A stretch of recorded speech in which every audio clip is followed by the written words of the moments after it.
సూర్యాపేటలో betting apps promotion case నమోదైంది. Nuthankal పిఎస్లో YouTuber Sunny Yadav పై case నమోదు చేశారు. ఇక సన్నీ యాదవ్ విదేశాల్లో ఉన్నట్లు గుర్తించిన పోలీసులు లుకౌట్ నోటీసులు జారీ చేశారు.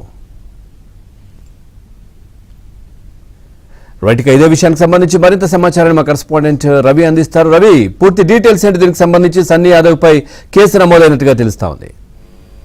పవన్, ఏదైతే బెట్టింగ్ యాప్స్ ప్రమోట్ చేస్తున్నటువంటి సూర్యాపేట జిల్లా నూతనకల్ మండలానికి చెందినటువంటి సన్నీ యాదవ్ పై ఈ నెల 5వ తేదీనే బెట్టింగ్ యాప్ ప్రమోషన్ పై మోటో కేసు అయితే నమోదు చేశారు. ఇప్పటికే కేసు నమోదు చేసిన పోలీసులు తాజాగా లుకౌట్ నోట్ సర్క్యులర్ జారీ చేశారు. సన్నీ యాదవ్ విదేశాల్లో ఉన్నట్లయితే ఇప్పటికే పోలీసులు అయితే గుర్తించినట్టు తెలుస్తా ఉంది. అయితే త్వరలోనే అతన్ని పట్టుకుంటామని చెప్పేసి సూర్యాపేట పోలీసులు అయితే చెప్తున్న పరిస్థితి ఉంది. ఏదైతే తన దేశ విదేశాల్లో బైక్ పై రైడ్ చేస్తూ ఉన్నటువంటి ఫాలోవర్స్ అత్యధికంగా ఉన్న నేపథ్యంలో ఫేస్బుక్, ఇన్స్టాగ్రామ్ సోషల్ మీడియా వేదికగా బెట్టింగ్ యాప్స్ ప్రమోట్ చేస్తున్న నేపథ్యంలోనే ఈ నెల 5వ తేదీన నూతనకల్ పోలీస్ స్టేషన్ లో కేసు అయితే నమోదు చేశారు. తాజాగా లుకౌట్ సర్క్యులర్ జారీ చేయడంతో అతనికి విదేశాల నుంచి పట్టుకుని ప్రయత్నాలు సాగుతున్నట్టు తెలుస్తా ఉంది. Thank you Ravi, thanks for the updates.